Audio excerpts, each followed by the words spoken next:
تخيل في ماتش كورة وناس كتير جدا موجودين عند الاستاد واقفين على شباك التذاكر عايزين يشتروا تذكرة علشان يدخلوا يتفرجوا على الماتش. تخيل نفسك انت المنظم بتاع الماتش ده وانك المسؤول ان الناس دي كلها هتدخل تشتري تذاكر وتدخل في المكان المخصص ليهم وكل واحد يقعد على الكرسي بتاعه. هتلاقي نفسك هنا محتاج شوية ستيبس تمشي عليها علشان تحقق الهدف بتاعك بأسرع وقت ممكن. واحد، انت محتاج تنظم الناس الكتيرة اللي واقفة قدام شباك التذاكر في باترن مناسب علشان تسرع عملية بيع التذاكر. الباترن هنا ممكن يبقى كيو مثلا انك تخلي الناس كلها تقف في الصف. اتنين، اللي عليه الدور يدخل يشتري التذكرة بتاعته. تلاتة، تبدأ توجه اللي اشترى تذكرة للباب اللي المفروض يدخل منه للمدرجات. أربعة، تسلمه لفرد أمني يوصله للكرسي بتاعه. خمسة، تكرر نفس العملية لغاية ما كل الناس تدخل وتقعد في أماكنها، وبكده تكون حققت الهدف بتاعك وحليت المشكلة بتاعتك. احنا هنا ممكن نقول على الستبس اللي انت قررت تمشي عليها علشان توصل للهدف بتاعك الالجوريزم. الالجوريزم هو عبارة عن الخطوات اللي انت بتقرر تمشي عليها علشان تحقق هدف معين أو تحل مشكلة معينة. خد بالك، واحدة من الخطوات اللي انت مشيت عليها في الالجوريزم كانت عبارة عن تنظيم الداتا اللي هي في المثال بتاعنا الناس نظمناهم في كيو. عملية تنظيم الناس أو الداتا في باترن معين هي الداتا ستراكشر، لذلك دايما هتلاقي الداتا ستراكشر والالجوريزم بنتكلم عنهم في نفس التوبيك. في البرمجه الهدف بتاعك دايما هيبقى انك تستعمل افضل الجوريزم علشان تحل بيه مشكله برمجيه في اسرع وقت وباعلى كفاءه، لان في الجوريزمز كتيره جدا مش كل الجوريزم يقدر يحل اي مشكله برمجيه بنفس الكفاءه. احنا محتاجين نعمل اناليسيز على الالجوريزمز المختلفه علشان نحدد افضل الجوريزم ممكن نستعمله. الاناليسيز دي بنعملها ازاي؟ خلينا في الاول نقول ان اي مشكله برمجيه بتبقى عباره عن انبوت وبروسيسنج واوتبوت. على سبيل المثال، لو عندي 10 ارقام وعايز ارتبهم من الاصغر للاكبر، الانبوت هنا هيبقى ال10 ارقام، البروسيسنج هيبقى العمليه اللي هننفذها على الارقام دي علشان نرتبهم، اما الاوتبوت هيبقى عباره عن الارقام مرتبه بالشكل ده. احنا هنا ممكن نوصل لاكتر من الجوريزم نقدر نستعمله علشان نرتب الارقام دي. خلينا نفترض ان عندنا الجوريزم A والجوريزم B. هنبقى محتاجين نعرف الالجوريزم ده هيحتاج وقت قد ايه علشان نرتب ال10 ارقام دول. مش بس كده، هنبقى محتاجين نعرف كمان الوقت اللي هيحتاجه لو زودنا عدد الارقام ل 20 او 30 او 50 مثلا. احنا محتاجين نحدد معدل الزياده في الوقت اللي هيحتاجه الالجوريزم علشان يرتب الارقام بالنسبه لحجم الانبوت. كل ما زود الانبوت الوقت اللي هيحتاجه الالجوريزم هيفضل ثابت ولا هيزيد؟ ولو هيزيد ايه هو معدل الزياده؟ ولو هيقل بمقدار قد ايه؟ ونفس الاناليسيز هنعملها على الالجوريزم التاني، بحيث من خلال النتائج اقدر احدد ايه افضل الجوريزم ممكن استعمله علشان ارتب الارقام بتاعتي، وهو ده اللي بنسميه الالجوريزم ران تايم اناليسيز. ولكن في مشكله هنا، لو قررنا نقيس مدى كفاءه الالجوريزم عن طريق اننا نحسب كل الجوريزم اخد وقت قد ايه وحسبنا الوقت ده مثلا بالثواني، يعني مثلا الجوريزم A اخد 4 ثواني، الجوريزم B اخد 3 ثواني لنفس عدد الانبوت، وكل ما بزود الانبوت ارجع اشوف الالجوريزم هياخد كام ثانيه، العمليه دي هتبقى صعبه جدا لان هتبقى محتاج تجرب الالجوريزمز دي على اجهزه كمبيوتر مختلفه بامكانيات مختلفه وسرعه انترنت مختلفه. احنا عايزين طريقه تخليني اقدر اقيس البرفورمانس بتاع كل الجوريزم بصرف النظر عن جهاز الكمبيوتر اللي اشتغل عليه، بصرف النظر عن سرعه الانترنت، بصرف النظر عن اي عوامل تانية. احنا هنا محتاجين ستاندرد او معيار على اساسه نقدر نقيس البرفورمانس بتاع كل الجوريزم. الستاندرد ده موجود وبنسميه التايم كومبلكسيتي. التايم كومبلكسيتي هو الستاندرد اللي على اساسه هنقارن بين الالجوريزمز المختلفه علشان نقدر نقرر افضل الجوريزم للمشكله اللي بنقابلها. طب التايم كومبلكسيتي ده عباره عن ايه؟ عباره عن نوتيشن. النوتيشن هي رمز او علامه بنوصف بيها البرفورمانس بتاع الالجوريزم. الرمز او النوتيشن نقدر نعرف من خلاله الالجوريزم هيبقى سريع ولا بطيء مع زياده الانبوت ايا كان الالجوريزم هيشتغل فين. في اكتر من نوتيشن بتحدد البرفورمانس بتاع الالجوريزم، ولكن اهمهم هو نوتيشن بتحدد الورست كيس للالجوريزم، بمعنى انها بتعرفني اسوأ حاجه ممكن اخدها من الالجوريزم ده ايه، لان مش هيفرق معايا قوي اعرف اقل وقت ممكن يوصل له الالجوريزم ايه. انا اللي يفرق معايا اني اعرف ايه اسوأ حاجه ممكن اخدها من الالجوريزم، خصوصا كل ما يزيد حجم الانبوت بتاعي. النوتيشن ده اسمه البيج او نوتيشن. خلينا نشوف مثال.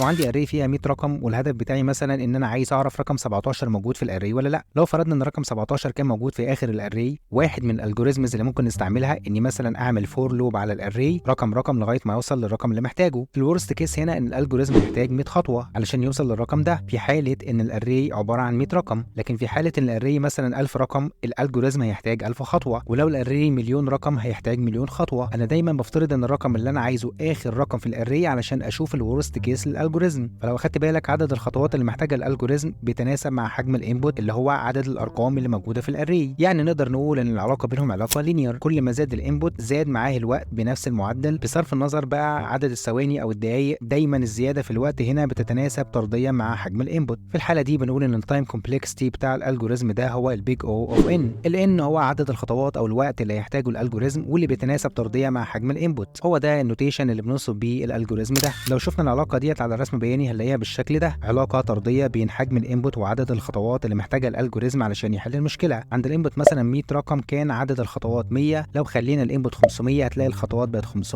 لو 1000 هتلاقي عدد الخطوات بقت 1000، لاننا بنعمل لوب فهنروح لرقم لغايه ما نوصل للرقم اللي عايزينه، فبالتالي هنلاقي العلاقه لينير بالشكل ده. لذلك بنقول على الالجوريزم ده اللي استعملنا فيه الفور لوب التايم كومبلكسيتي بتاعه هو البيج او اوف ان. البيج او اوف ان ما نقدرش نقول عليه سريع قوي ولا بطيء قوي، لان في اسرع منه بكتير وفي ابطا منه كتير، لذلك ممكن نقول عليه متوسط او فير. احنا هدفنا دايما نحاول نوصل لالجوريزم يكون اقرب الى الكونستنت تايم، بمعنى يكون الوقت اللي محتاجه الالجوريزم الى حد ما ثابت بصرف النظر عن الزياده في حجم الانبوت. النوتيشن في الحاله دي بيكون البيج او 1، او على الاقل يكون معدل الزياده في عدد الخطوات اللي محتاجها الالجوريزم مش عالي قوي، ونحاول نحافظ عليه في مستوى قليل علشان نضمن الجوريزم سريع. في الفيديوهات الجايه هنبدا نتكلم عن الداتا ستراكشر وانواعها ومميزات وعيوب كل نوع وامثله عمليه، وكمان الالجوريزمز المختلفه واللي من خلالهم هتفهم اكتر التايم كومبلكسيتي بتاع كل نوع. ولكن حبيت اول فيديو نتكلم فيه عن يعني ايه الجوريزم ويعني ايه تايم كومبلكسيتي والبيج او نوتيشن. لو في اي حاجه مش واضحه اكتب لي في الكومنتس علشان اوضحها في فيديو لوحدها.